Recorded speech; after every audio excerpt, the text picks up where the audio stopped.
अस्सलाम वालेकुम guys, welcome back to my channel. अच्छा, आज का जो हमारा टॉपिक था बेसिकली वो लौंग पे था। और क्या आपको पता है कि एक लौंग हमारी बॉडी के लिए कितना अच्छा है, कितना मुफीद साबित हो सकता है।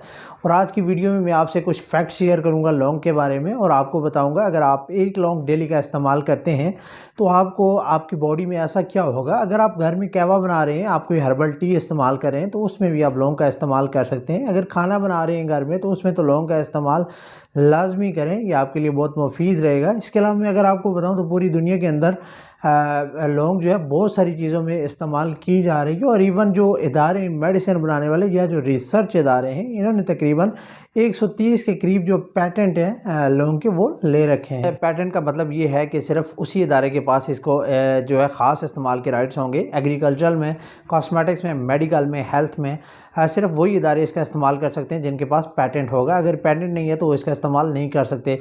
अब आते हैं फ़ायदों की तरफ। तो लौंग एक नेचुरल जो है पेन किलर है और ये दांतों के दर्द के लिए बहुत ज़्यादा इस्तेमाल किया जा रहा है। और इसके अलावा अगर मैं आपको बताऊं तो इसके फ़ायदे की बात करूं तो इसका जो सबसे बड़ा फ़ायदा है वो ये है कि इसमें होता है एक एसेंशियल ऑयल।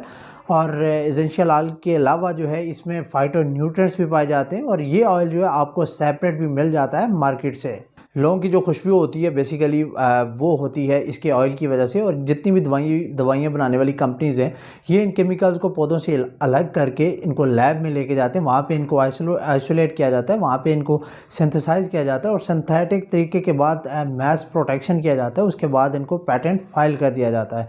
अब मैं आपको यहाँ पर कुछ खुसूसियात बताता हूँ लौंग की, जो इसकी डिफेंसिव प्रॉपर्टीज़ हैं। तो सवाल ये पैदा होता है कि पौधे को किस चीज़ से ख़तरा हो सकता है, यानी पौधे को इम्यून सिस्टम जो है, जैसे क़ुव्वत मुदाफ़त है, वो क्यों चाहिए होती है। तो देखें, पौधे को भी जो है ये वायरस, बैक्टीरिया और फंगस का ख़तरा होता है। और ये जरासीम जो होते हैं ये गंदे पानी से या फिर इसकी वजह से, एनिमल की वजह से या फिर हवा की वजह से है पौधों तक पहुंच जाते हैं। पौधे का इम्यून सिस्टम होता है, इम्यून सिस्टम इसको रोकता है क्योंकि जो लौंग है इसके अंदर anti fungal, anti bacterial properties जो हैं वो पाई जाती हैं, इसलिए इसका इस्तेमाल बहुत ज़्यादा फ़ायदेमंद है। यही वजह है कि आप इसका तेल भी इस्तेमाल कर सकते हैं और आप इसको चिबा भी सकते हैं। बट इस्तेमाल करने से पहले अपने करीबी डॉक्टर से ज़रूर मशवरा कीजिएगा। इसके अलावा आप इसको डैंड्रफ के लिए भी इस्तेमाल कर सकते हैं। और एक स्टडी में ये आया है कि अगर आप लौंग का तेल इस्तेमाल करते हैं तो जो फंगस की वजह से आपकी सर की जल्द में जो मादे पैदा कर देती है फंगस, उनको ये ख़त्म करता है और इस वजह से आपकी डैंड्रफ भी ख़त्म होती है।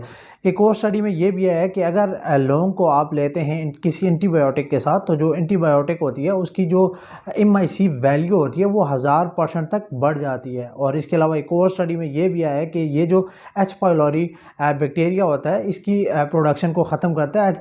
पाइलोरी बेसिकली हमारे मैदे के अंदर जो है वो अल्सर पैदा कर देता है, इसके अलावा गैस्ट्राइटिस कर देता है। और जो लौंग होती है ये गैस को, ब्लॉटिंग को, इन चीज़ों को ख़त्म करती है। यहाँ पे हम बात अगर करें एंटी इन्फ्लामेटरी इफ़ेक्ट्स की, तो लौंग के जो एंटी इन्फ्लामेटरी इफ़ेक्ट्स हैं ये आर्थराइटिस के पेशेंट्स भी जो हैं या आर्थराइटिस के लिए भी बहुत अच्छा है, बहुत मुफीद साबित होगा।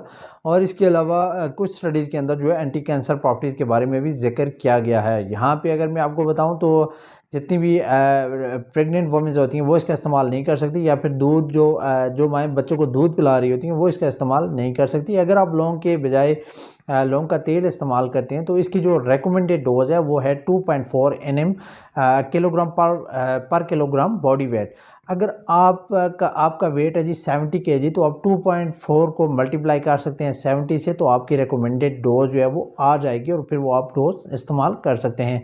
इस वीडियो तक इतना ही। अपना बहुत सारा ख्याल रखिएगा। मिलते हैं नेक्स्ट वीडियो में, तब तक के लिए अल्लाह निगहबान।